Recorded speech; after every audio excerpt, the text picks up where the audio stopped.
1 midnight, government shutdown. We've seen this story. Fast and Furious, episode 26, except in this case, it's Slow and Furious, episode 26. Once again, another government shutdown with Senator Markwayne Mullin. 2, no more fatties among the generals. Shave your beard. Get in shape, says Secretary of War Pete Hegseth. We talk about it, along with censorship on Wikipedia with Joey Jones. 3, debate. Who's responsible for the inflamed political rhetoric? With Democrat strategist Michael LaRosa.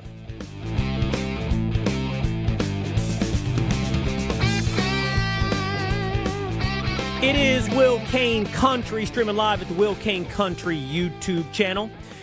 Big show for you today. Senator Markwayne Mullin, Joey Jones, Michael LaRosa, all joining us over the next hour, and we're happy to have you along with us for the ride out there in the Walisha. Secretary of War Pete Hegseth has set down the new standards for the United States military, including the brass, the 4 stars, the 5 stars, PT, daily, passing, biannual physical standards test. No more fatties, and shave your beard unless you're in Special Forces. We'll hear what he had to say, the Secretary of War. But let's get into all of it now with story number 1. Senator Markwayne Mullin of Oklahoma is a member of the Senate Armed Services Committee, and he joins us now on Will Cain Country. Senator, great to see you. Good to see you. Well, I'm concerned right here, though, because I'm looking at your desk, and you got Clemson, Texas. I get Texas, all right? Auburn? Explain that one, because, I mean, you'd think you'd have, like, OU? I mean, Oklahoma State, I get it, but Clemson, Auburn, how does that go along with Texas? Explain this. Okay, here's how it works, Senator. Okay. Of course, I don't have to explain Texas to your point. It's where I went to law school. It's who I root for. I'm a Longhorn. Clemson is where my nephew plays offensive line. I see your horns down. Get that out of here, Okie.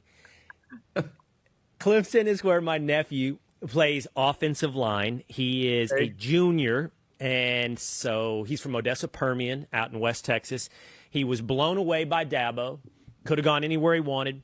Found Clemson to be a unique family environment in a world of factory football. Loves it out there at Clemson. So when not rooting for Texas, I pull for Clemson. Okay.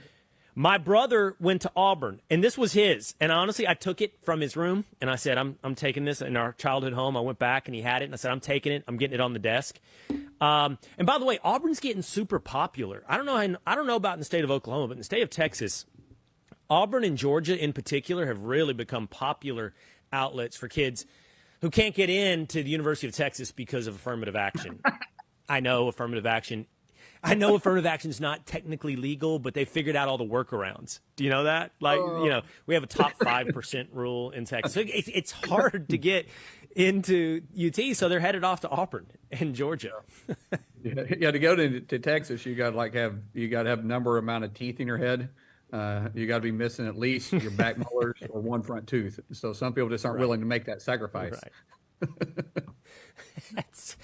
You know as well as I do the power of projection. You face it every day on Capitol Hill. That just sounds like Democrat level projection right there from north of the Red River. Which, by the way, we're going to go to the Texas OU game, right? So we'll do that. We only got like 2 weeks. We'll get you on. Were you really disappointed when everybody turned their focus, or were you happy that we all started talking about cousin marriage in UK, and it's a big problem? It finally took the heat off Oklahoma. No, it's Arkansas. You're getting us confused with U of A and OU. I mean, they're huge difference. I mean, U of A, after your third cousin, you don't count. You can date them, you can't marry them. We still have standards in Oklahoma. You're right. It is Arkansas that maintains that reputation. I won't make the promise, but if you send me a Sooner helmet, at least for 1 week during the Red River rivalry, I will put it out here on the desk. I don't know if I could stand a Sooner helmet out here. It's on its way. Some sort of permanent on basis. Its way. Yeah. Okay. All right. Small one. I don't need large. These are little tiny. I don't know what you call these size helmets, but that's perfect. That's Texas. We'll get back to Oklahoma in a minute here, Senator. Let's talk about a government shutdown. Yep. I mean, God. How many times are we going to do this? We do this all the time. It's so anticlimactic. It feels like it ends in the same fashion every time. There's a bunch of, hand-wringing and name-calling and finger-pointing, and sometimes it shuts down for a day or two, but it always ends up with the government moving on forward. What's the point? Like, what are we doing here? Explain the government shutdown. Well, it's hard to explain because it's politics this time. Typically what happens is when you have, a lot of times when the government shuts down is when you have a controlled, you have a senator, or you have a Senate that's Republican, a House that's Democrat, and a White House that's Democrat, or vice versa. Change that, make it how you want. It's very odd when you see it when it's Republican White House, Republican House, and Republican Senate.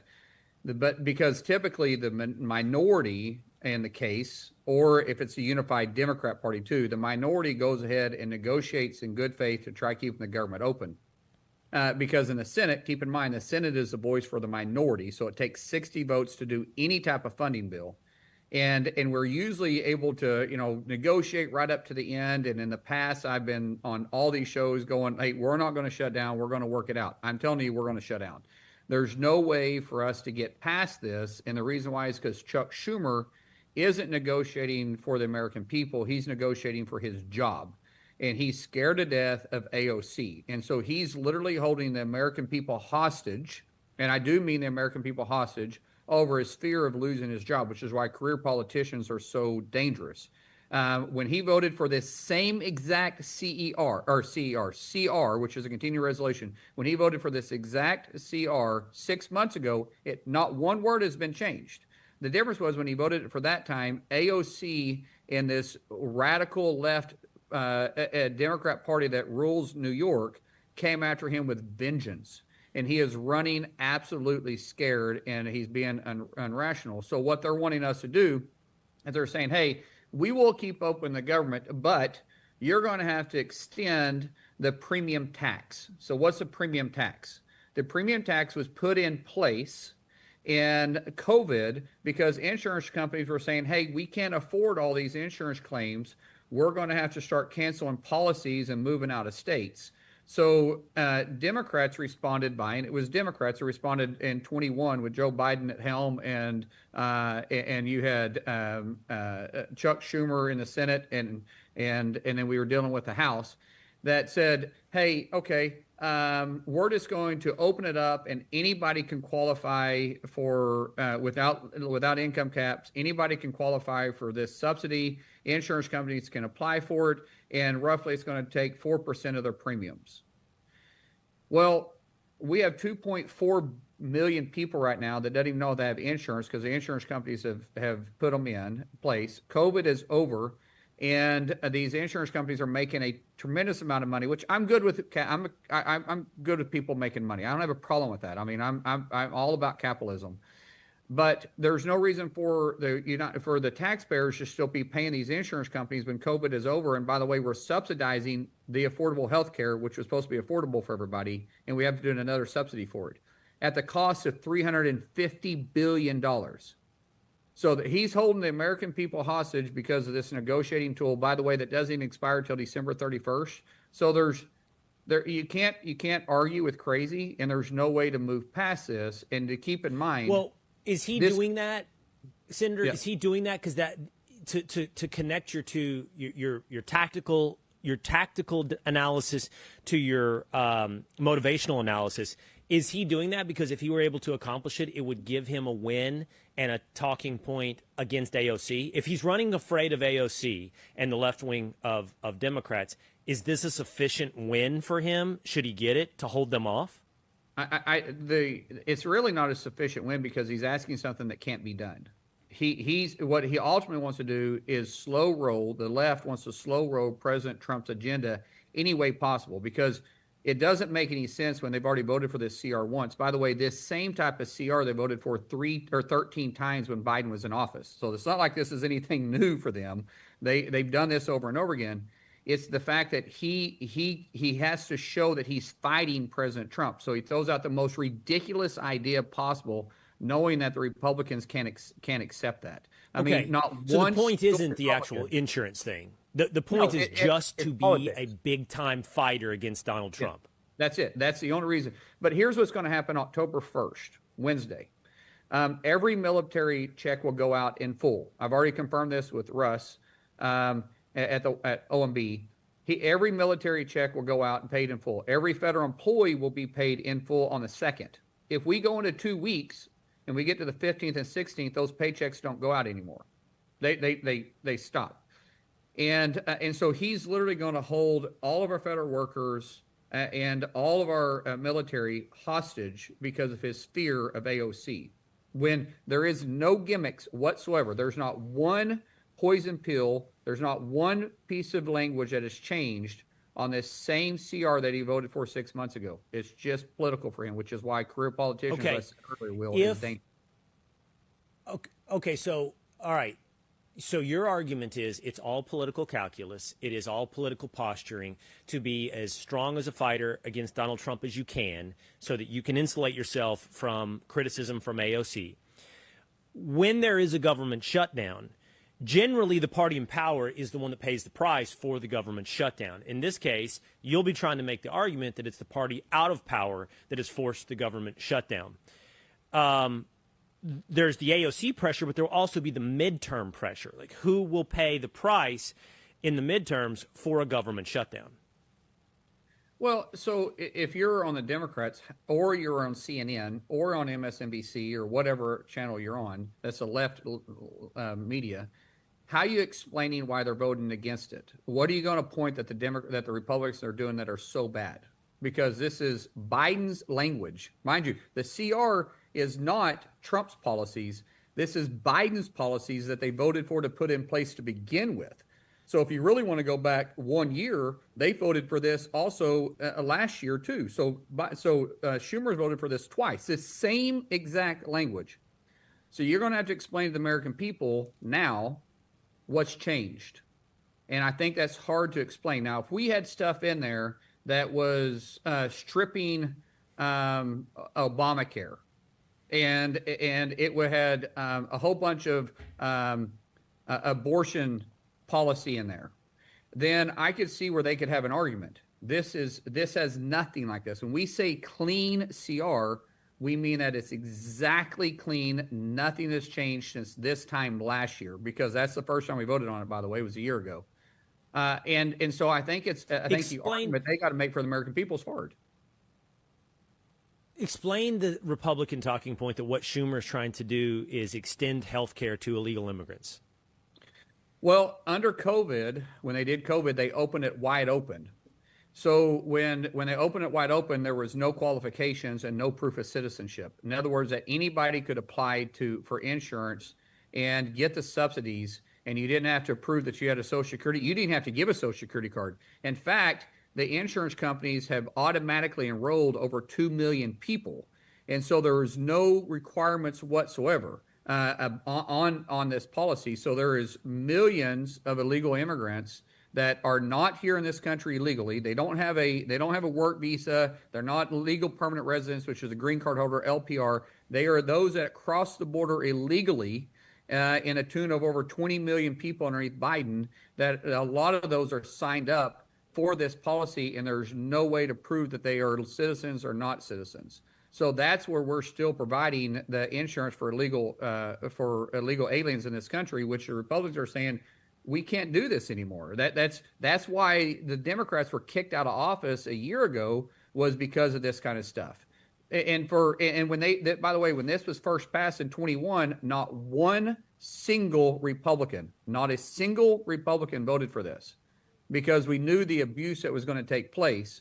But they did it. They did it anyways, and that's where we find ourselves to this day. And that's where their point is. They're trying to stand there and say that these individuals that came to this country illegally, these individuals that were deporting by record numbers, these individuals that unfortunately have created ridiculous and heinous crimes on our streets and our cities, that these individuals should have their health care paid for by hardworking Americans. Okay, good. Make that argument for the American people. By the way, this is why you lost your election, and that's going to cause you to lose your next election too. Okay, back to Oklahoma with Senator Markwayne Mullin here. Yesterday, I had on Congressman Andrew Biggs from Kentucky. He said Kentucky is known for 4 things: bourbon, basketball, horse racing, and Kentucky Fried Chicken. And it got us thinking, like, what are the 4 things? If every state had their Mount Rushmore of symbols and things that you know, are synonymous with that state, what would they be? So let's figure out what your 4 things are in Oklahoma besides cousin marriage. No, that's on Arkansas. So, yeah. I would say first thing is. So what are your 4 things? I'd say cross, because we're the Bible Belt. And everybody has a church they go to. So I'd say the cross is first thing. Second thing would be neighbors. We all respect. We have this thing called Oklahoma Standard, and it's where we don't wait for somebody to show up. We have just tornadoes that hit us all the time. It's not the insurance companies. It's not the municipalities that's cleaning up a mess. As soon as a tornado goes by, you have chainsaws from local churches. You have chainsaws from businesses. You have dump trucks. Everybody showing up. Second thing would be football. And I think the 4th thing would be family. We're a huge family state. Okay. And so that's what I'd put in there. I don't know when his term's up. It sounds like he's right. Here, let's do this. I'm just telling you. I'm saying what it is. Bourbon, horse racing, basketball, and okay, here we go. Here's Oklahoma. First of all, you got to have something Native American. That sets you apart. That makes you unique. Native American symbolism, that's got to be part of it. Okay? So that's one of your 4. No, we're all Oklahoma. That's where the cross comes in. But that's where the cross comes in. You're from Texas. That's fine, but come on. You're okay. I'm just saying, we have this saying called Oklahoma Standard. Oklahoma Standard says we take care of numbers. We've always been called the Bible Belt. We're Bible. Football is our thing, and family is a huge event for us. Like, everybody is major in their family. So if you're saying what describes Oklahoma, that's what it is. Now, you could also go that we're prairie. We're known for prairies, but that's the west side. East side isn't. You could say that we're known for, being a territory, so you're going to have the peace. You could say that if you want to, but you're asking me what Oklahoma stands for. I'm saying, if medical you really marijuana. Get into it, we also grow.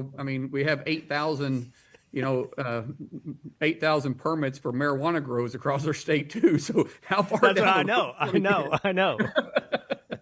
So, but you asked me what it stands for, and we're a traditional state with the Bible Belt, and that's what you mess with our family, we'll come out after I'm going to give you Bible Belt. I definitely think Bible Belt. But I think that, Alabama and Mississippi have a claim to that as well. I think you got to have something Native American. I think you've got to have oil and gas. I think that's a big part. I mean, that's Texas too, but that's a big part of your identity. I'll give you all that. Football is going to be a tough one because everybody claims football. Every southern state's going to claim football. Of course, Texas is the home of Friday Night Lights. But there's what you guys could have, like as your symbol? You could have like a little brother. That would be good, because then we're football, but then you guys me too, we're football. So you guys could be like a shorter version of us. I'm just saying, how many Heisman trophies came out of Texas football? I'm just saying. Heisman trophies. OU Heisman Trophy. Now, I'm not saying we didn't recruit them out of Texas, but we finished them in Oklahoma. We knew how to make players out of them. So we claim things like Heisman trophies and national championship game appearances, not titles, but appearances. That's how you guys do it. That's what we have more national titles. We have more national titles in Texas. I think Oklahoma has more. All right, we're going to figure this out. Okay, well, hold on. I think we're going to figure this out. I'm going to Google this, but I'm pretty sure this is true. Oklahoma football has more national titles than all of Texas colleges combined. Whoa. Well, let's see. Texas has, 4? A&M claims 1 way back in the day. TCU probably claims 1 back in the day. Yeah. That's probably it. TCU claims 1? So it's 6. I don't know. Sure? I'm not positive on that. No. And OSU claims 1 too, and it was like 1943 or something like that. I don't know. I'd have to go. We're in the era of claiming them. Auburn just claimed 7 new ones. I don't know if you saw that, but they just claimed 7 new ones. So we're in that era for sure. What's the total? All right. I'm going to figure it out. I'm going to figure out Oklahoma's 4 things, and I'll be charitable. I will be kind. Have 7. We have 7 national titles at OU, by the way. I'm going to need a fact check on that, too. All right. Senator Markwayne Mullin, I always love having you on. I was going to ask you about the Secretary of War, but I got to do that with Joey Jones now. That was a heck of a thing he did today, talking about the new standards in the military. It's going to be fascinating. I want to hit that. I want to hit that real quick, though, since you brought that up. Go ahead. Pete and I talked about this yesterday, and I was like, listen, a business owner, I always said for my managers and when I was running my companies is you set the standard. This is why I always have a hard time with coaches that are severely out of shape that's sitting on the sidelines. Because you have access to the gym, you have access to the trainers, you have access to get your butt in shape if you're expecting your players to be in shape. I always hated a wrestling coach that sat around on the side of the wall and talked about how it used to be, what I used to do. So if you're leading troops, you should set that standard, and that standard should be high, and you should set the highest standard. Like I said, when I wanted my guys to show up at work at 7:30, I better be there at 7 o'clock. If I wanted my guys to work till late, then they needed to make sure I was working 30 minutes later than them. If I wanted my guys to show up in a clean shirt and a clean clip pair of pants all the day, then I better show up with my shirt starched and my pants starched. By the way, that's Oklahoma for you, for your listeners that don't know what starched jeans are. Those look good. But, because leaders set the standard. So what Hegseth did was he threw down the gauntlet and said, we're setting a standard from the top down, which is exactly what leaders should do. So I love it. I love it, too. By the way, I've been giving you a hard time, and you always do, I feel like, have a starch. I grew up with starch shirts. My dad would starch those damn shirts, and he'd get heavy starch. And by the end of the day, my neck was raw, and they'd stand up on their own. You tuck it in, and it wouldn't even bend until it was up around above your navel. So I'm a light starch guy now. I can't do the heavy starch. It's just, you might as well be wearing cardboard. At rodeos, I do want to give you $2 for shirt and $5 for pants, and I starch them myself during rodeos. Kid you not. I do want to give you credit because I've been giving you a hard time. Yeah. You had the best. I believe it was you. Yes, you had the best Pete and Bobby challenge, without a doubt. You came in at 3-something, right? 3:33. And I wanted to be like, I wanted to be the internet guy that everybody did to me and everybody else. Oh, those pull-ups, I don't know. I'm giving you this. Your pull-ups and push-ups were unimpeachable. They were legit, every single one. It was the best performance of anybody out there. So congratulations, Senator Mullin. I hope I have the joy in my voice that I actually feel for you. I hear it. All right, good. All right, thank you, Senator. Best of luck up there this week. Thank you. Right, Senator Markwayne Mullin there of the great state of Oklahoma. All right, I want to play for you what Pete Hegseth, the Secretary of War, actually had to say. We're going to walk through that because it's incredible sound on whether or not you can have a beard while serving, whether or not you're fat, or whether or not women have to live up to men's standards for combat. You got to hear it directly from the Secretary of War. We're going to talk about it with Joey Jones next on Will Cain Country.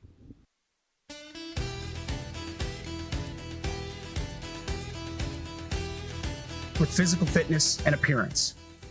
If the Secretary of War can do regular, hard PT, so can every member of our joint force. Frankly, it's tiring to look out at combat formations, or really any formation, and see fat troops. Likewise, it's completely unacceptable to see fat generals and admirals in the halls of the Pentagon and leading commands around the country and the world. It's a bad look. It is bad, and it's not who we are. No more fatties among the brass in the military. It is Will Cain Country at the Will Cain Country YouTube channel on Spotify and on Apple. Out there in the Willisha, Yeppie Anderson says the Oklahoma 4, Sooners, Bible Belt, tornadoes, and lakes.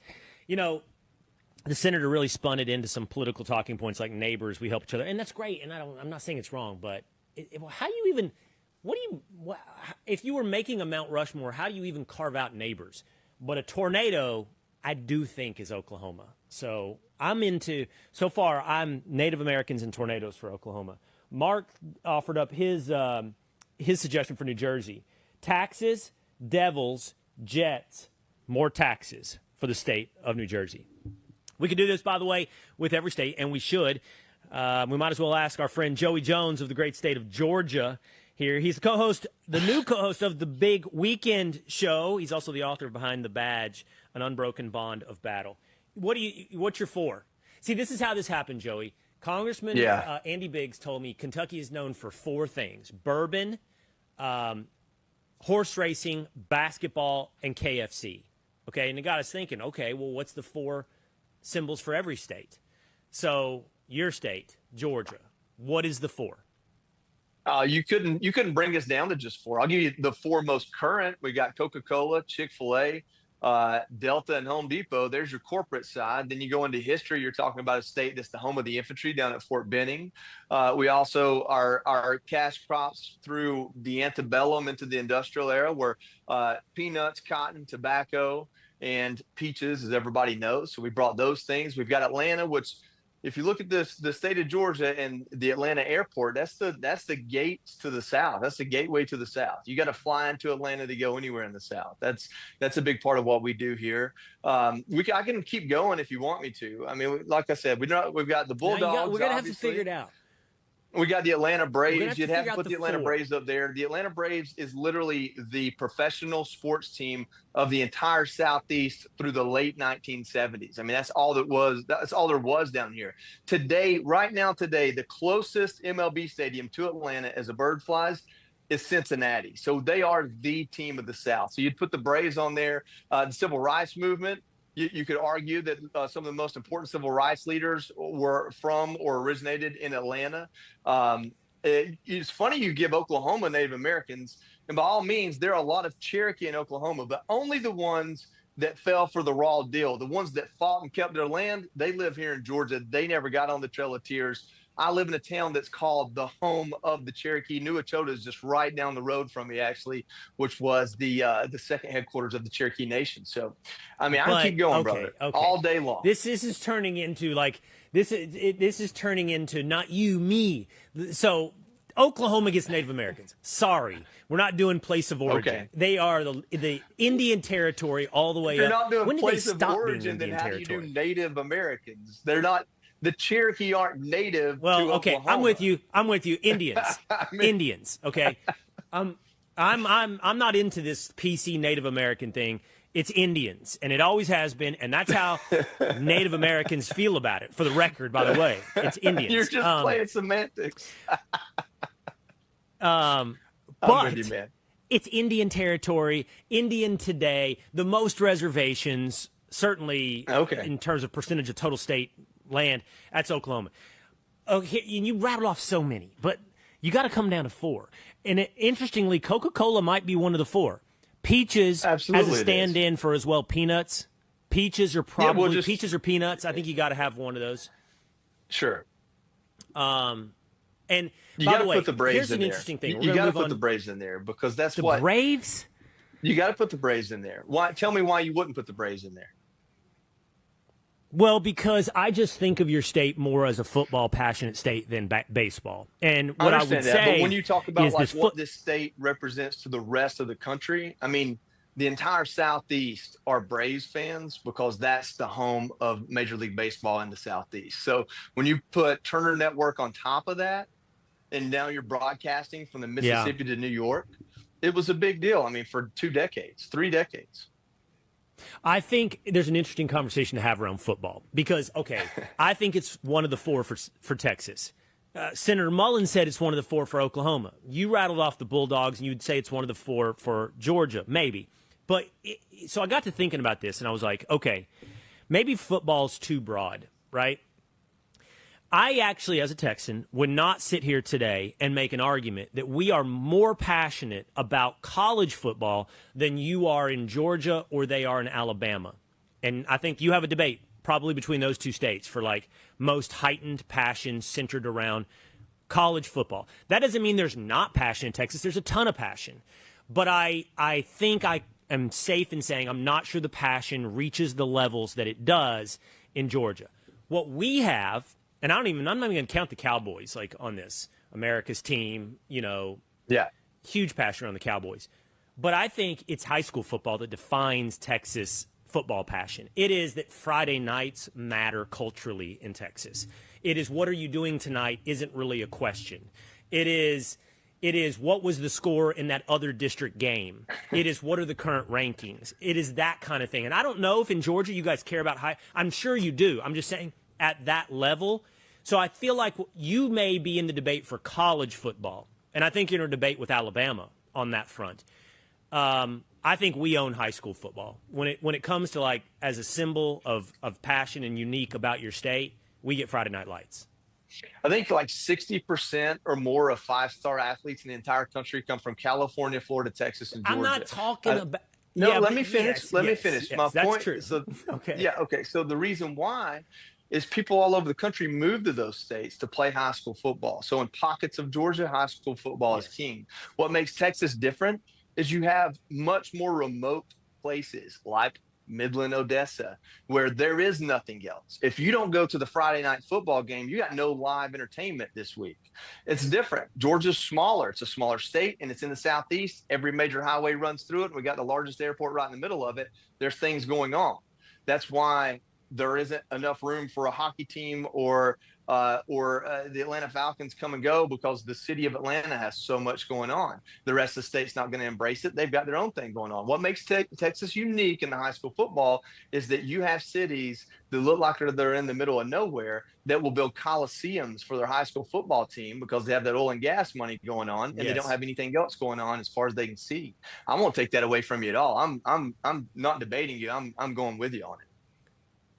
Yeah. Okay. And by the way, Joey, unprofessional football, you know what I might actually give that to? Someplace like Pennsylvania. The passion of the Steelers fans or the Eagles fans is unmatched. My sister-in-law, who is from Odessa, goes to Odessa Permian High School. Her sons played there, Odessa Permian. Now is at Clemson watching that passion, which is incredible passion as well. Went to a Steelers game and said, this feels like college football. That's different than the way it feels in you go other to places. Pittsburgh, like, the whole everybody city in town is into this. The whole city. All the sports teams are the same color. It's awesome. It is. It's great. I mean, listen, man, everybody's known for something. I'd say that that when you get into the rivalry side of it, it's easy to start taking shots. But this conversation we're having right now, like, as much as it may seem menial or trivial, there was a time when that was the conversation. It wasn't, man, are you a Republican or a Democrat? You know, and it's like these things still matter. They're our culture, and it's up to us if we abandon them or not. Oh, I love that position. I love that turn. I totally agree. By the way, two-a-days. I mean, this is not the show I planned to do today, but this is why I like Will Cain Country. We're going to do whatever pops into our head. I mean, I have no idea what the audience feels about this. They'd be like, get to the shutdown. Get to the government shutdown. Which, by the way, I don't want to talk about the government shutdown. I would much rather talk about these.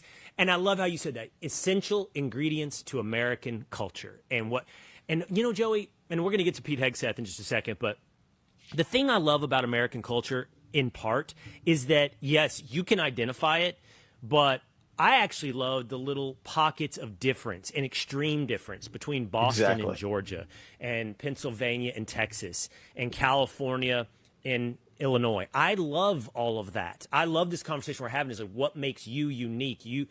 This whole country is an experiment in localism, federalism, community building, and then a common bond around the red, white, and blue, the stars and stripes, primarily for national defense. That's what we are.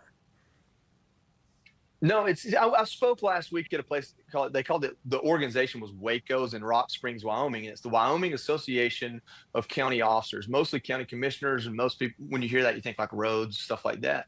And it's 99% Republican in that state. The Democrat and Democrat calling himself independent officers that are a part of that association are the president and vice president of the organization. Because when you get that local, what we know as Republican or Democrat starts to go out the window. When you get so local that you're deciding how you're going to spend money on 4-H, how you're going to fix the roads, how you're going to tax your county, a lot of that like national argument goes away. Yeah, they're Democrat or Republican, but they also believe in almost the exact same thing that all their Republican or Democrat counterparts believe in for their county. And that's what makes this country really amazing. Like, I get to go speak to these organizations. It's so funny. They'll put on their business casual. And I know if I go to Texas or Wyoming, that means my best jeans, my best boots, a buckle if I've earned one, a button-up shirt, and maybe a blazer.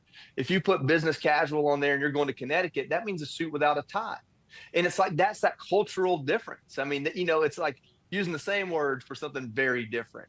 And it's just an amazing thing to see in this country. And I hate when we lose sight and we attack it because we have social media and we're exposed to everything. You know, I used to say that when you came home from Vietnam, if you took your dad's hardware store and married the homecoming queen, that was as big of a goal as you could ever set for yourself.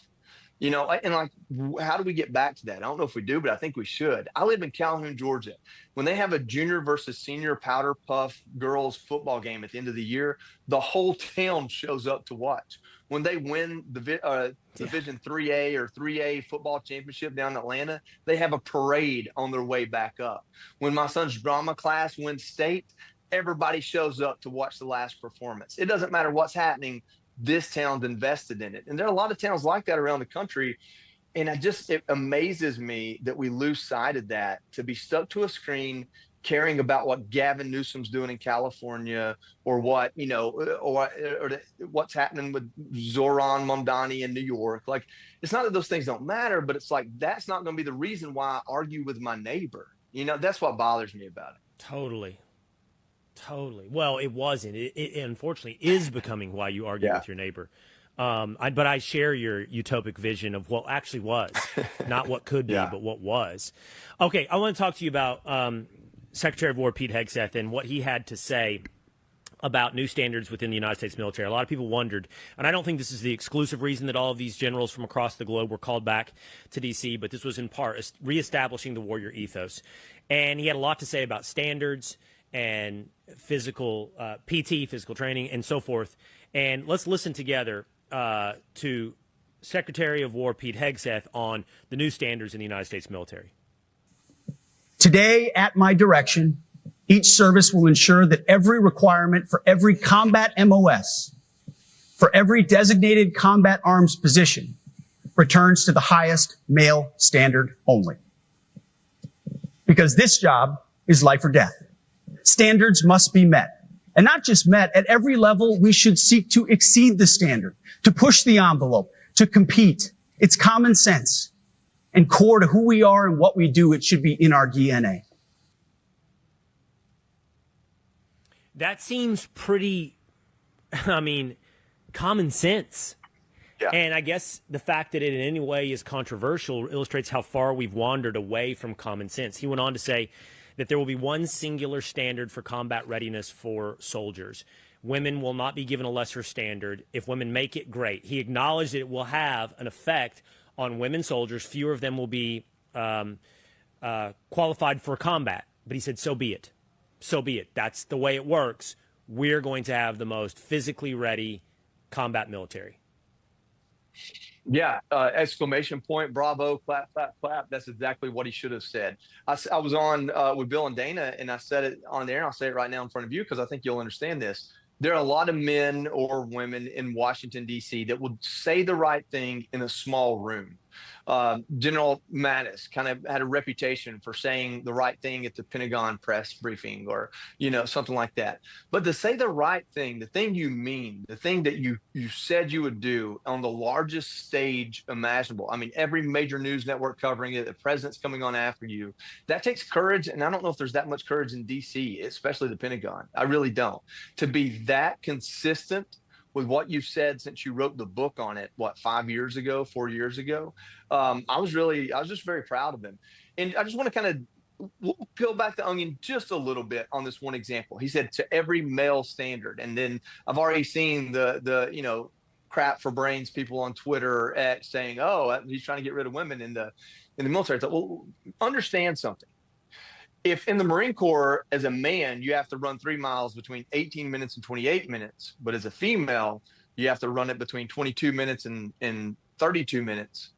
The male standard's the tougher of the two standards on the same thing. In another example, if in the Marine Corps, you have to do 20 pull-ups and you have to do at least 3 of them in the past, 20 to make it a perfect 100. But the females do what's called a flexed arm hang for time. Well, I can tell you 1,000,000 times I've had to pull my body up over a wall in combat. I've never had to hold myself in a position with my elbows at a right angle for a period of time. That's impractical. That doesn't measure my combat effectiveness. It's a made up way of of deducing someone's fitness and strength in a confines of how they could do it. And so my point there is, you're talking about male standards because those were the original standards. They were designed around actual functional physical fitness, and he's bringing everyone to that standard. It isn't about weighing it towards the men. It's about bringing everyone to the same standard. If you want this title, if you want this EGA on your collar, if you want this EOD badge on your chest, if you want that Ranger rocker on your shoulder, then go do what every other person that's earned that title has ever done before, regardless of your ethnicity or your gender. That's what he's saying, or your religion. And that's exactly what he should say. Senator Mullin just talked about this. He said, 4-star, 5-star, you've got to be up to these standards as well. You have got to be doing daily PT, and twice a year you've got to meet PT standards. He's like, I think he said this, I don't want to walk up and down the Pentagon and see fat generals. It doesn't make any sense. He called them out to their face. Yeah. So what do you think? Bravo. You know what probably spurred some of this? Like, a lot of things have happened. I think all the vitriol from active duty service members on X after Charlie Kirk's assassination, I think seeing fat and overweight and out of shape and out of regs National Guardsmen in D.C. had something to do with this, up front and center, and for God and everybody to see. That had something to do with this. I think the reason why he put them all in one room today is so that they can't go, well, that's not how it sounded when you came to talk to me. Or they don't go, that's not exactly what the policy that you presented in that PowerPoint. It sounded a little bit more like this. He told everyone in the same room at the same time, the exact same thing. There is no room for gray area. He said it to every single one of them. And you know what? There's something incredibly powerful about having to hear it with your peer to your left and your right. You don't get to claim I can't remember the term, but basically you don't get to claim that you didn't know. There's a term for it. Anyway, you don't get to pretend you didn't hear it. You don't get to pretend, well, that's not how you heard it. Everybody heard it at the same time. And now you need to ask yourself, am I one of those people? Am I one of those people that have been going after folks for doing their job? Am I one of those people that can't stay in regs myself? Am I one of those people that have been promoting people based on their gender and their ethnicity, not their performance? Am I one of those people? If you don't earn something, you know it, and it's like, it's that kind of thing. It's calling them to the carpet and saying, I'm standing here and putting this standard on myself. Absolutely it is. And anyone criticizing it, go on somewhere. Okay, last one, Joey. Listen to him talking here about beards. No more beards, long hair, superficial individual expression. We're going to cut our hair, shave our beards, and adhere to standards. Because it's like the broken windows theory of policing. It's like when you let the small stuff go, the big stuff eventually goes. Right. So you have to address the small stuff. This is on duty, in the field, and in the rear. If you want a beard, you can join Special Forces. If not, then shave. We don't have a military full of Nordic pagans. But unfortunately, we have had leaders who either refuse to call BS and enforce standards, or leaders who felt like they were not allowed to enforce standards. What's the line about Nordic pagans? Is he talking about like Vikings having all an individual look and ungroomed? Is that what that is? Just part of their religion. I love the broken windows analogy. Yeah. I mean, honestly, what he's getting at there is there are Sikhs and Muslims in the military that have pushed and pushed and pushed so they can wear a turban and a beard, or maybe even Jewish people with certain things that are part of their Hasidic belief or what have you. And what he's saying is, listen, this is the military. We don't have these standards and these conformities to take you away from your religion. We do it because that's what it takes to fall in line and show your discipline and your allegiance to this country. He very specifically said, when it comes to working hard, keeping up standards, and grooming, that is discrimination, and it's the kind we need. In other words, if you can't make those sacrifices for any reason necessary, good or bad, that's okay. Go live a civilian life and serve that way. Because if you're coming into this meritocracy, you're going to be one of those little green soldiers that you put on a table that looks just like all the others and can be flicked off at any minute. Because you got to be willing to put your personal interest, your personal expression, your personal identity. You got to be willing to put all that on a shelf in order to do this and do it right. Because only then and only then will you be willing to sacrifice all of that in your life for the people to your left and your right. If you're the kind of person that's worried about being able to paint your nails whatever color you want them to be, or being able to style your hair however you want to, or grow your beard the way you want to, then now you're worried about being an individual. And there's no room for being an individual when you're serving in the military, especially in a time of war. And that's what all of this is about. I don't care if you want to put your Marine Alphas on and put a leather dog face on to take your official picture. Go be a psychotic freak in the civilian population. They would love you out in San Diego at least twice a year. That's okay. I don't hate you for it. I don't even dislike you for it. Don't do it in my Marine Corps. That's exactly what he's saying. You see, you start all the way there, because what he's saying is it started with growing your beard and your hair and painting your nails, and it ended with, men dressing up as women and men dressing up, I guess, as a dog. That's where it led to. Because if you're going to make an exception for this person's religion, then now you got to make an exception for this person who's agnostic, but their identity is as important to them as their religion. You see what I'm saying? That's the bullshit that they've dealt with for at least 10 years now. Oh, really good stuff. Joey Jones. By the way, real quick before we go, Mark Adiso says in the Willisha, Massachusetts. Okay, here's their 4. Championship fishing. No. That's 2 separations. He didn't use a comma. Championships, fishing, industry, taxes, high energy costs. He did 5. 1, 2, 3, 4, 5. Yeah. I'm having trouble with the no commas, Mark. I don't know what to separate here on this words. Is it industry taxes? Is it fishing industry? Is it championship fishing? God, use some grammar, Mark. I'm just joking. I just don't know what you're saying. He's got to put the Tea Party by the way, there at least, Yeah, something revolutionary, right? Yeah, something American exactly. history. Sam Adams. Excalibur 1-4 says, don't forget about the Masters, Joey. The Masters. Yeah, I'm not a golf Georgia. guy, but that's very relevant. Very relevant. 100%. All right, Joey Jones. Check him out on the Big Weekend Show and The Unbroken Bonds of Battle, his new book. Always good to see you, man. Thank you, Joey. Thanks, brother. Okay, don't go anywhere because now it's just getting heated. Now we're going to have a debate. Michael LaRosa is going to join us. We're going to talk about who's responsible for heightened political rhetoric. Where's Michael from? I don't know. Let's start this out nice. What's his for from his state? Coming up on Will Cain Country.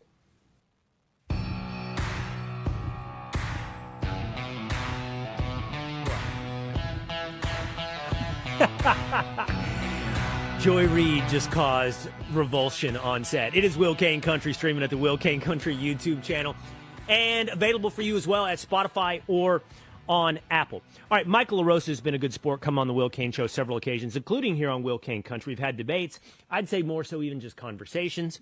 The left probably hates you, Michael, because you're too charitable. Yeah, they think I'm too charitable, correct? That I give cover, that I shouldn't be going on some programs. Like somebody unfriended me for going on Tommy Lahren. Somebody you know. Somebody I know. So, by the way, Michael is a Democrat strategist. He's also a former special assistant to former President Biden and press secretary to former First Lady Jill Biden as well. Yeah, I mean, honestly, and I don't care if this sounds crude, I think it's accurate. It's like a black person being called an Uncle Tom. Like, I would imagine you're dealing with an element of being called a sellout for being someone who will come and talk to me, come onto Fox News, come and talk to Tommy. And by the way, Newsmax, like all kinds of places. And by the way, you generally have a back and forth. It's not going to be one of these like no ground gained food fights, right? Well, unless it's on Hannity, but yeah. So that I would imagine there's no appetite for that on the left. No, not really.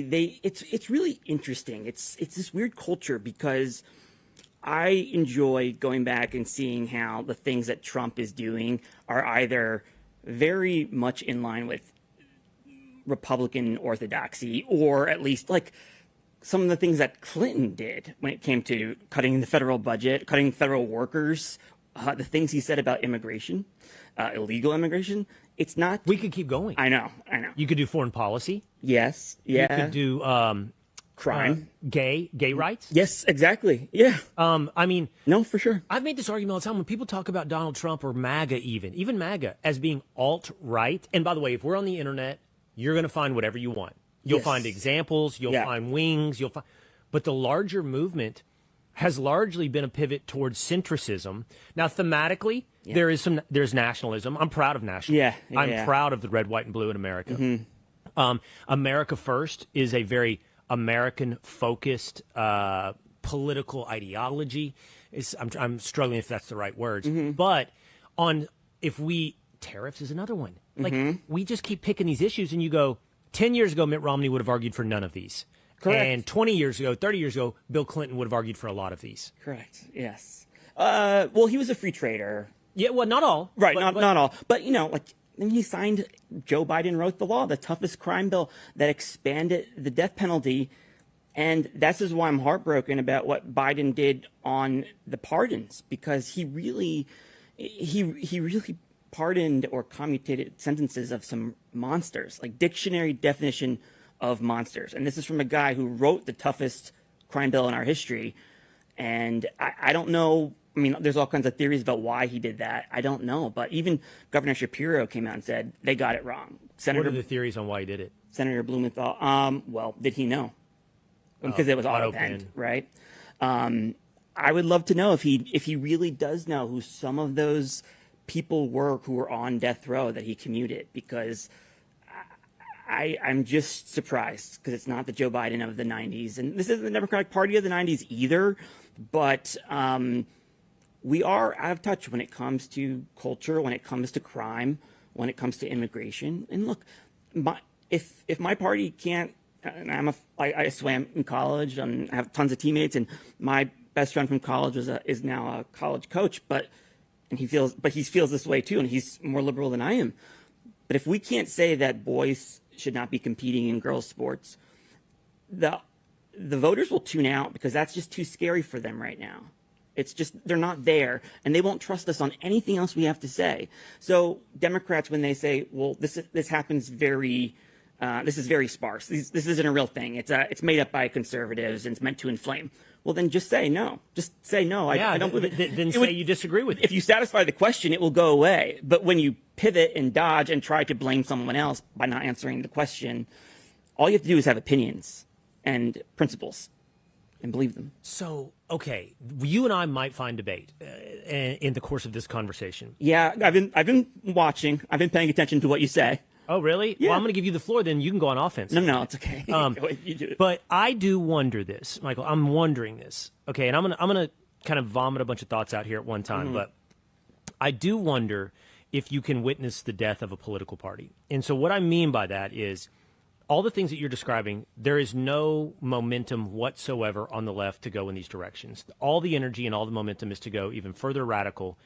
Whether or not that's, embodied by AOC or Zohran Mamdani, the ideas that are in defense seem to be, or that they do stand for, seem to be more and more radical, which means they're going to be less representative of the actual American public, even those that would self-identify as a Democrat. Yeah. So you're going fraction smaller, which means the death of the Democrat Party.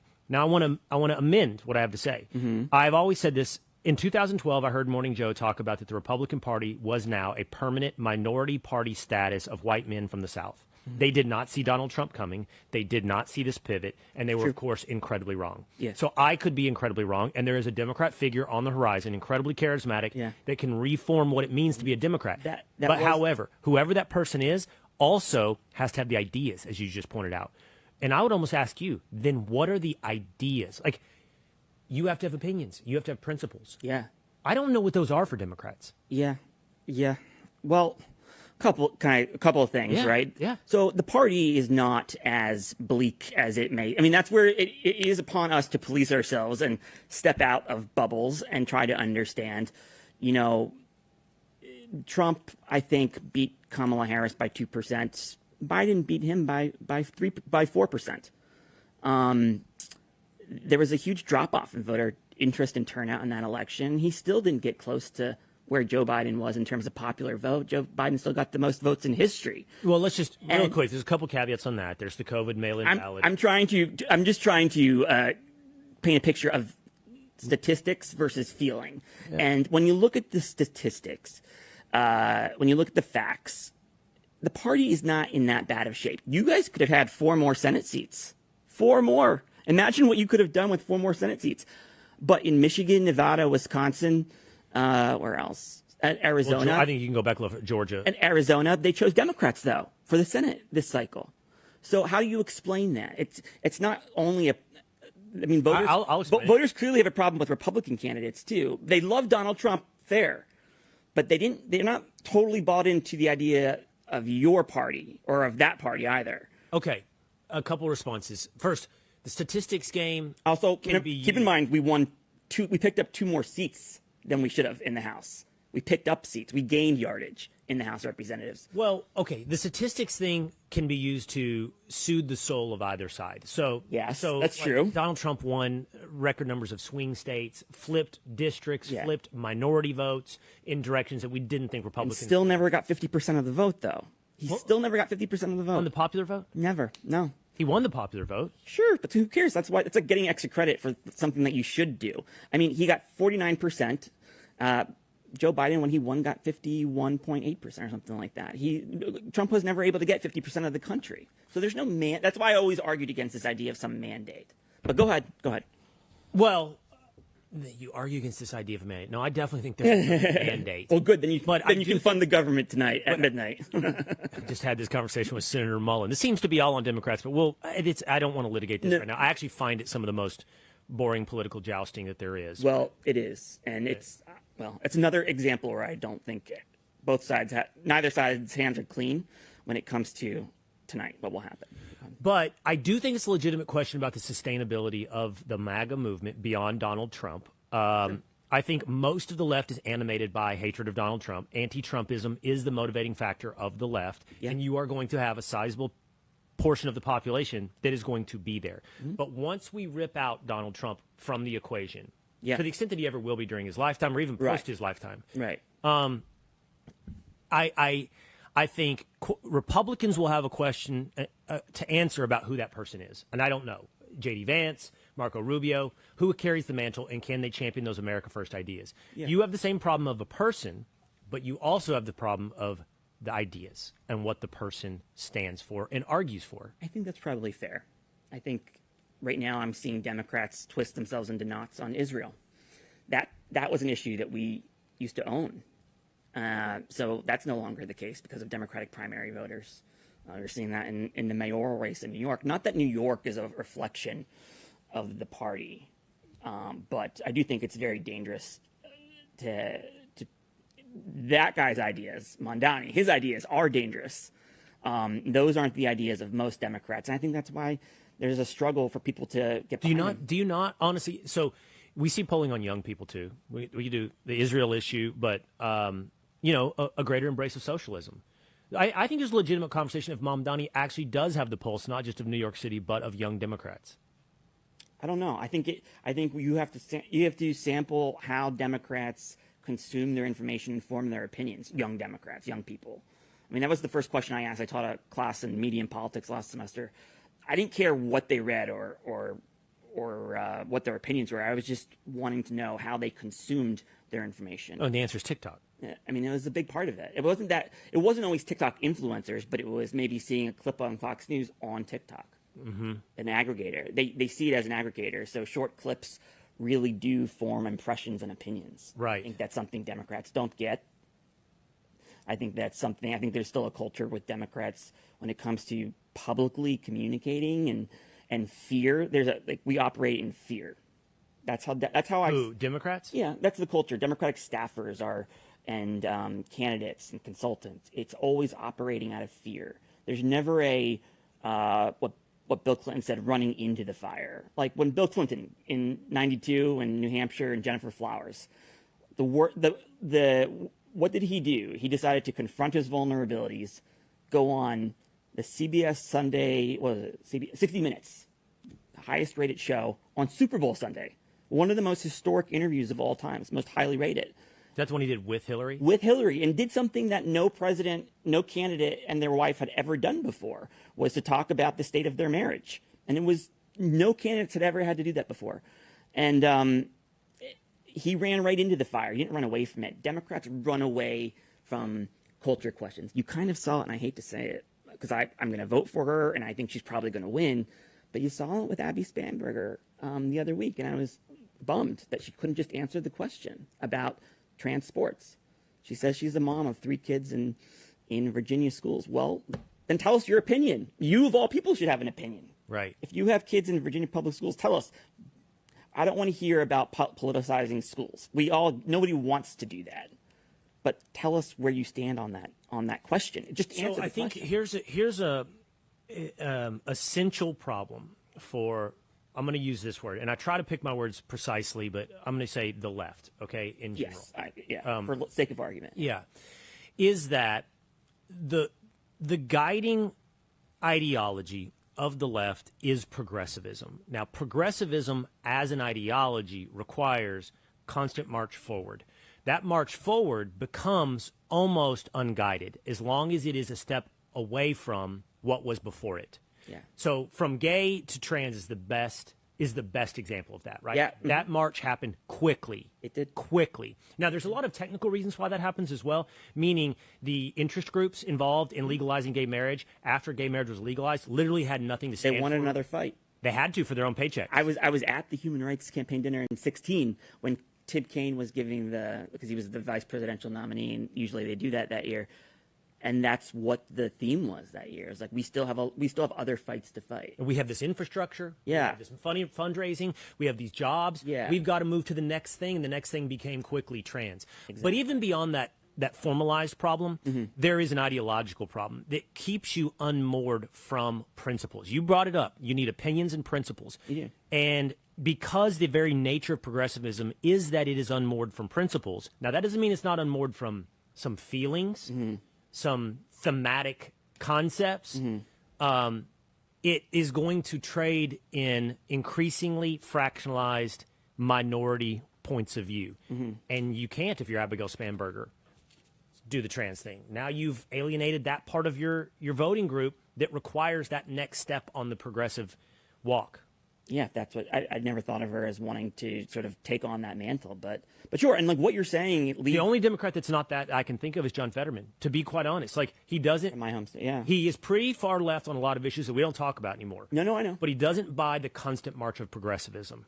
No, because I put it this way, and I saw a lot of this in the Biden White House, and it really turned me off. But a lot of the box checking for certain jobs. So, because what you're talking about leads to sort of Democrats pandering to different interest groups, saying one thing in one place to one group and something else to another group, and then it seeps into the bloodstream more with DEI policy instead of like merit-based hiring. And I think that if you can't answer a question and say, no, I'm for merit-based hiring, I'm not for quotas, I'm not for saving this job for this skin color and this gender. But that's what goes on. Yeah, for and sure.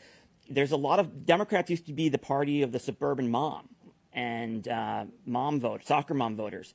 Well, a lot of those moms who are sending their kids to school to get good educations, their sons are starting to find out that their sons are being sent to the back of the line simply because of how they were born. Right. The color of their skin. It's the reverse discrimination.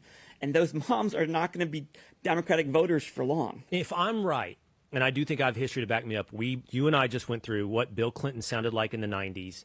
Sure. Is a lot like what a Republican sounds like today. Yeah. What Barack Obama sounded like in 2008 or 9 on gay marriage would establish him firmly as a bigot today. Oh, yeah, for sure. Somebody said that about one of the cabinet secretaries when they were being nominated. And I said, well, so you mean they held the same position that Barack Obama held up until 2012? And that's just 15 years, or that, okay, now it's 13 years ago. And he had to do it by force, not even because he wanted to. We don't know how he would have. So that's a fast march, Michael. That's a really fast march. And I think it just keeps going towards Zohran Mamdani.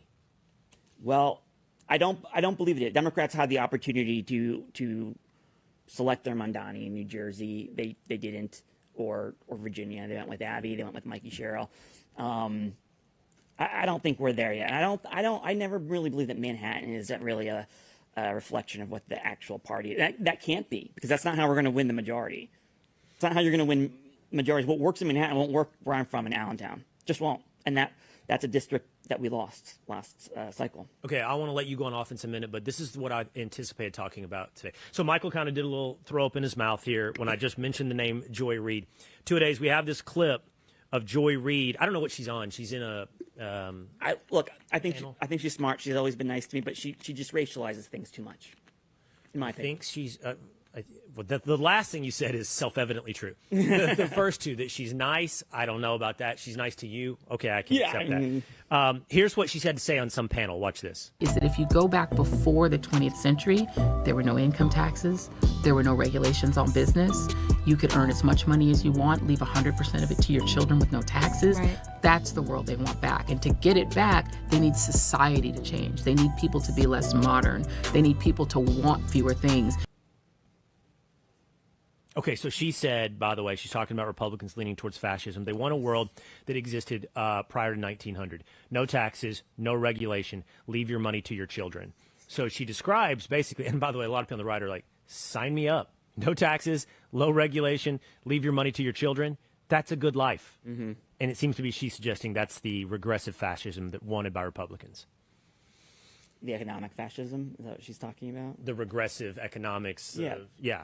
Owning grocery store, government-run grocery stores. I don't know what she wants. I'll tell you what she doesn't want is what she just described, which sounds pretty good. Well, I don't know what to say to that. I mean, I think about it in this way. Like I said to somebody yesterday, I want a functioning city of New York. I want a capitalist city of New York, a capitalist function. I mean, it's the hub of capitalism around the world. The thing that happened with Kimmel, I want these companies to decide on their own what they do. I mean, that's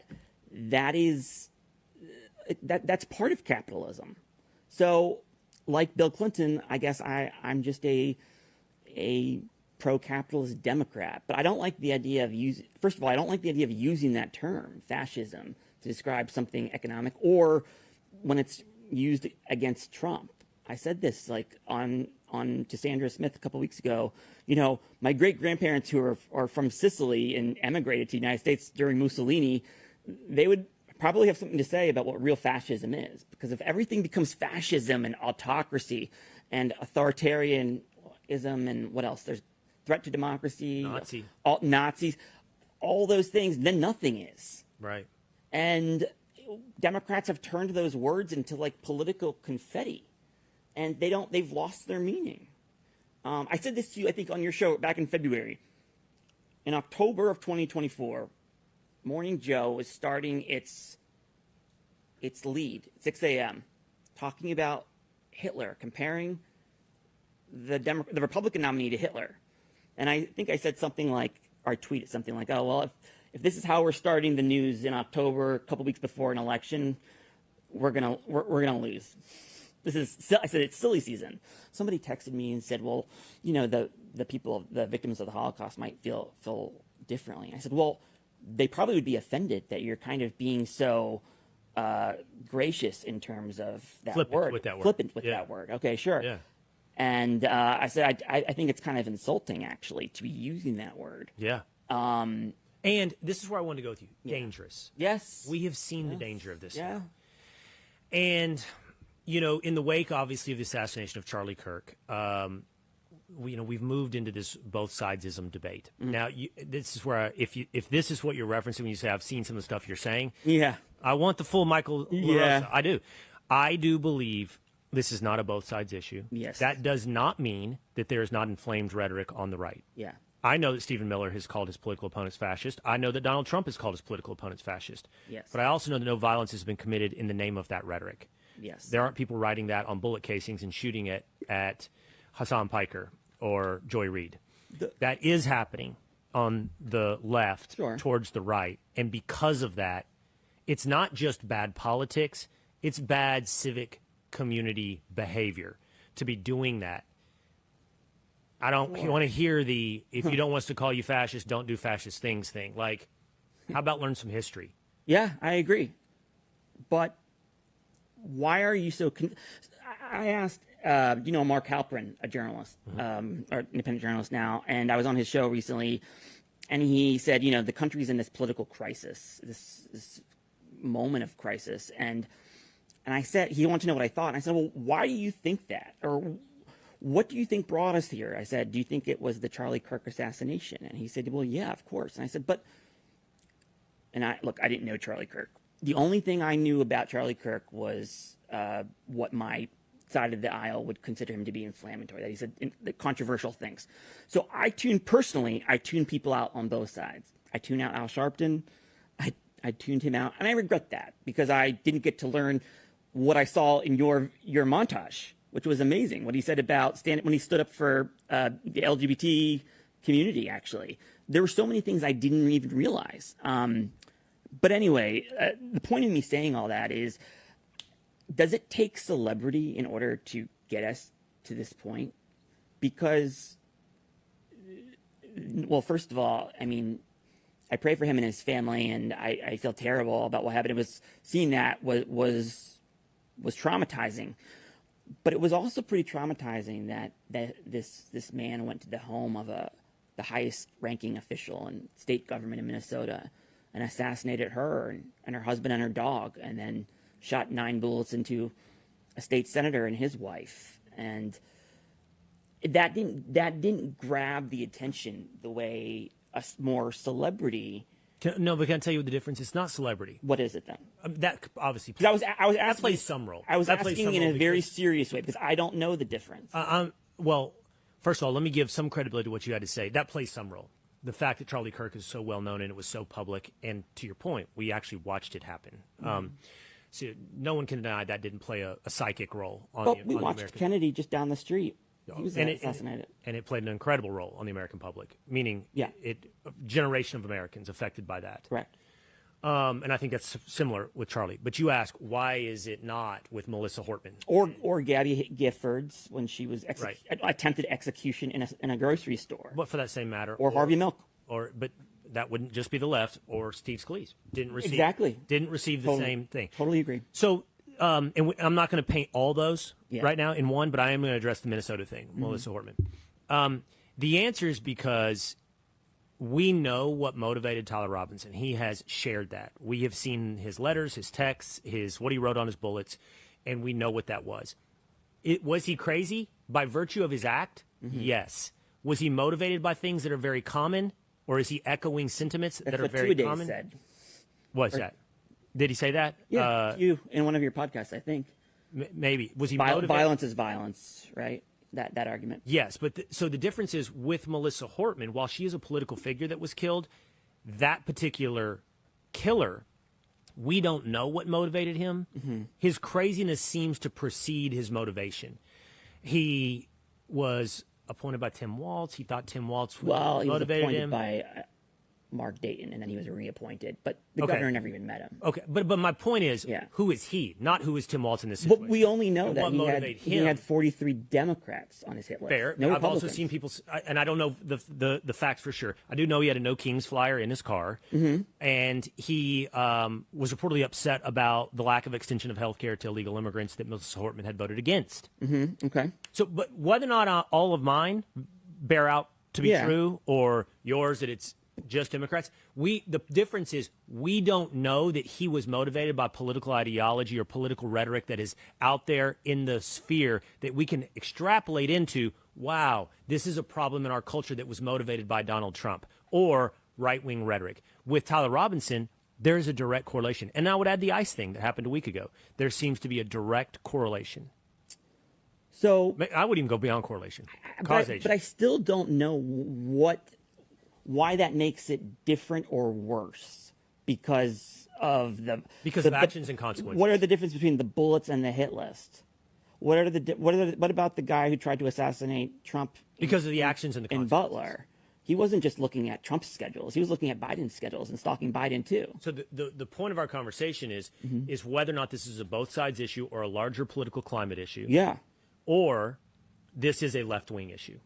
And my point is, the examples that we have right now, very recently, of left-wing violence are very clearly tied to the larger political atmosphere. Okay. The ones that you're bringing up don't seem to be tied. Okay, well, you're really smart. I'm sure you remember the 90s. I'm sure you remember the abortion bombing epidemic. Yep. For over 15 years. The doctors that were killed, the healthcare workers that were killed in the name of pro-life and conservative politics, or what was it, the Oklahoma City bombing, which was in the name of anti-government. These things have happened. Activity. It's not that right-wing never. Ruby Ridge. Just to be clear, I don't make the argument. The Olympic Park bombing was anti-government, according to his motivations. Eric Rudolph was that. But my argument isn't that the right has never committed violence in the name of politics. Right. You're saying one's worse than the other. No, I'm saying one right now. Okay. Is very clearly worse than the other, and the rhetoric on the left right now is very clearly, which you agreed to. Yeah, is very clearly bad. I think bad. the facts actually back that, or the statistics, according to what I saw from Cato, is that in this last year there's been 1 act of political violence committed by someone from the right, and 5 committed by somebody from the left. On those, by the way, I don't know. Because I have to look at the Cato study. I did this on my show today, the ADL study. You don't know what they're classifying as right and left. That's also the thing. It's like the definition of political violence, or that's the key. It's not. It's 2 things. What is right and left, and what is the definition of political violence? Exactly. Because I do know that the ADL will take a guy who has a swastika tattoo on his arm, and if he kills his wife in an act of domestic violence, they call it right wing. The ADL does. So those stats aren't going to work for me. Right. I don't know about Cato. Yeah. I mean, it does say that the vast majority in the last 5 years, I think 54% of acts of political violence, what they consider to be political violence, and there is some kind of definition. It has something to do with how you want to influence government policy. Is from the right, 22% from the left, and 22% Islamic, or something like that. We also see the polling, by the way, of people on the left saying that political violence is acceptable. We see that. I mean, I think that's Gallup. It's like an increase, I'm doing this off the top of my head. 7% of Republicans consider it to ever be acceptable, and it's like in the 30 to 40% for Democrats. No, I mean, that's unacceptable. I mean, I said that even when we were talking about Elon Musk. Remember people burning his cars and things like that. Like, that is never. I mean, the summer of George Floyd. I think I was on the campaign, and I told Tommy Lahren this, and she had to ask me to say it again. But I was basically called a racist because I said, why is the answer to violence more violence? And I was like almost written up on the Biden campaign for just saying something that the candidate would ultimately go on to say. But it should be a full stop. But But I think part of that full stop has to include something more than a broad indictment. The left has to, in particular, look at the way it's talking right now and the way it is making people, I believe, live in this state of hysteria that is causing otherwise crazy people to act on that hysteria. Well, can I ask you one question? And I know this is old and this is beating a dead horse. And I was not one of those Tim Millers of the world who thought Democrats should be talking about this every single day. I thought it was over and done with and we should move on. But what would you classify January 6th, if not political violence? And that's what's going to be taught in the history books. Well, there's going to be isolated instances of assassinations, and there's going to be reasons for them. But the history books are going to be teaching and showing the images of what happened after an election. Yeah, January 6th is one of these deals, and you could argue, well, Will, you don't want to talk about it because it's not good for you. Well, so much fatigue and an endless. I know. Look, I'm and an endless energy to talk about it on the left. But it doesn't. But I was saying this in 2024. January 6th was condemnable. January 6th was a riot that got out of control. The only person that died at January 6th, though, was one of the rioters in Ashley Babbitt. So it is political violence in terms of property damage, an assault on the institutions of the United States, but it isn't. Outside of Ashley Babbitt, that's the only person. There were people that got hurt, and that's not good, and it's bad. And I think there are also questions. I think there are questions about what all went down January 6th. But do I think that Donald Trump... But would that have happened? Would it not have been for... questioning the election? A peaceful transfer of power. An election that really wasn't close, by the way, in terms of the popular vote. It just wasn't. I mean, It was like the 9th closest election in our history. It's not even in the top 3. It wasn't that close in the end, and yet look what it did. What did it do? Exactly what your kids and grandkids are going to be reading about. Well, that's in the history books, because unfortunately, big events like that, those are. And look what the American public thought about it. What did they think about it? They reelected Donald Trump. Well, they didn't reelect him. What are you talking about? Are you election denying? No, they elected him again. Yeah, sure. But I want to let you go on offense too. You said you've been listening to me. I mean, I've been bringing up some of these examples. I think that a lot of what he's got his sheets. He came out here. I mean, this is something else. No, how many pages do you have? No, fail to plan to fail. That's what I was always taught. Like Kayleigh McEnany, he is ready. In case I need to be armed with statistics. But no, I mean, I've been listening. So I've been really.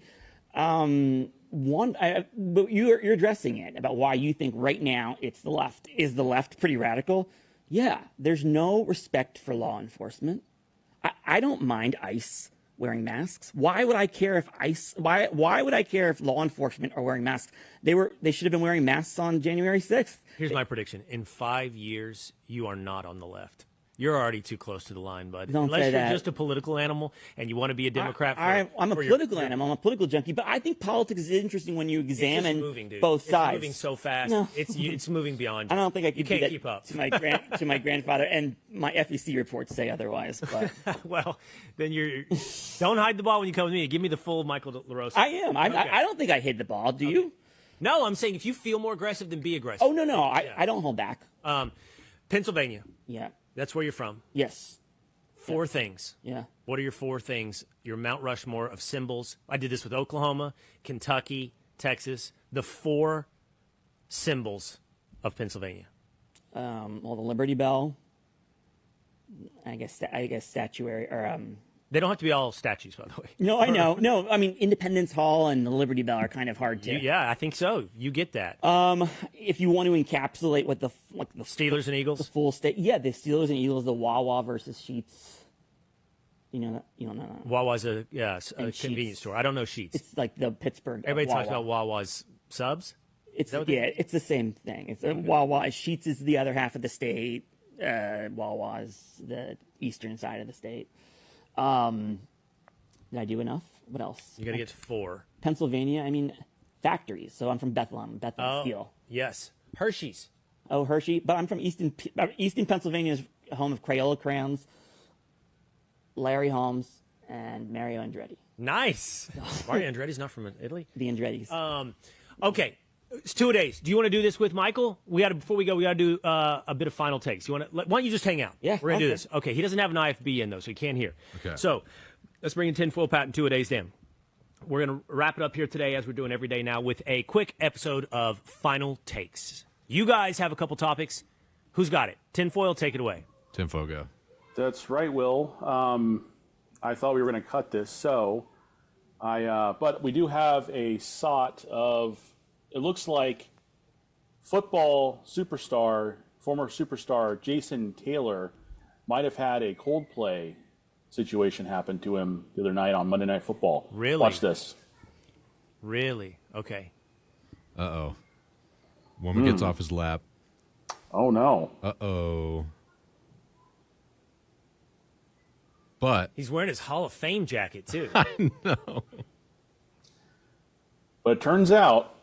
Is that not his wife? The internet's wrong. Or the internet had to correct everyone for jumping the gun because it was his wife. That is his wife. It was his wife. Oh, Jason Taylor, Hall of Fame NFL player. Did he have a Coldplay moment? Yeah, I was just going to say, it's like the kiss cam thing, right? Yeah. It is. She was sitting on his lap, but I don't even know why'd you're going to cut this, because it's a big nothing burger. It's actually his wife. Oh. So relax, internet. Oh, then that makes me happy that they're a happy couple. Yeah, exactly. That's right. So I'm saying. Also, go ahead. Sorry. Oh, do you want to anything? You have any I was going to say opinion something there? inappropriate. I checked myself. Oh. I can't. Well, you can thank Michael for making my points too. It has to do with other Taylors. Oh. no. Ooh. So also, Disney adults have now been named the most hated group online. Is that right? Should they be the most hated group online? Or is there another group that you think is worse? Disney adults are the ones who go around. Adults? They go around. They love Disney. They're obsessed with Disney. They don't even have kids. Most of them. They're just their whole life is just devoted to Disney and going to theme parks. Are Disney adults the worst people in America? They don't have kids, but they go to Disney World. They dress up as Disney characters. They're super into Disney. Are they the worst Disney adults? They're not the worst. What's the worst? If I had to think of the worst, it just wouldn't be that. I mean, Disney's not my thing, but I love Disney it's a great company. I'd say cyclists. I'm a swimmer too. He knows that. Yeah. Oh, cyclists are high. Sorry if you're out there on a bike. No, they're the worst. With your little hat. They're the worst. They don't pay attention to the rules of the road. They expect you to always yield for them. They don't pay attention to anything, or they don't care about the rules. Rules don't apply to them. No, exactly. They're stop signs, red lights, pedestrian crossings. No, none of it applies to the cyclist. That's the worst group. I'm with you on that. I think that might be. I think that might be worse than Disney adults are out there living their best life. Okay, that's what they're into. Why do you care? What's it hurting you? Doesn't hurt me. When he says the Disney thing, that reminds me of like the people who like Star Wars. Yeah, it's not my thing, but it's some back in the day. It was Trekkies. Yeah, or Star Trek people. You know, like it's suspect. That's a modern day Trekkie. Yes. Well, yeah, I didn't say it wasn't suspect, but they're just not the worst. Like your dudes out there with your spandex pants on, you know, disobeying traffic signals, putting our lives in jeopardy. So I don't know if they're the worst, but cyclists, spandex, worst than Disney adults. Okay, and finally, Mr. Beast, he's turning himself into Jigsaw with a lot of money, like Jigsaw if he had a lot of money. And here's a little bit of sound from a recent. No sound. No sound. No, this is no sound, no video. So recently, he had put $500,000 in a house, set it on fire, and the guy had to run into the house and bring back as much of the money out of the fire as he could. Would you risk your life for $500,000? So would you risk your life for $500,000? Okay, couple of thoughts. I'm assuming there's big security protocols in place. There's no way that Mr. Beast is going to put somebody's death on his hands. I don't even know the guy morally, but legally, there's just no way that's happening. That guy's a stunt professional as well, by the way. Okay, and you hate this, two-a-days, for some reason. I actually like Mr. Beast and the content he's doing. I like it. I think he's doing interesting things. I'm a sucker for reality TV and the 15? gamification of life. And me too. But who are they? Who was that? He puts these people. This guy in particular, he was a stunt guy, so he wasn't a total green. I watch like Bravo reality. Oh, hey, me too. You just like the drama. Yeah, I mean that's the entertainment. He put that dude in there, set the house on fire, and see if he could escape and grab as much of the $500,000 on his way out as possible, and he gets to keep. Do you watch Squid Games? Yeah, I like Squid Games. He did a real life version of that. It was called Mr. Beast Games, so it was kind of like this. So he did do that. Very dangerous. Yeah. So I like it. Good for Mr. Beast. I like the Willy Wonka factory. That was cool. All right. I think we just wrote a viral clip of Mr. Beast, so we'll get that up as soon as we can. So that's what that felt like. You can't prepare for this. This is fun. There's no notes anymore. LaRosa. Is that in the notes? Is that in the 10 pages of notes? Anything on Mr. Beast in there? No. I have to go home and research now. All right. I'm glad to have you on the show. Yeah, thank you. I appreciate the conversation. Yeah. All right. That's going to do it for us today here on Will Cain Country. We hope you will subscribe at Apple or on Spotify, or make sure you bookmark us and follow on YouTube at Will Cain Country. We'll see you next time.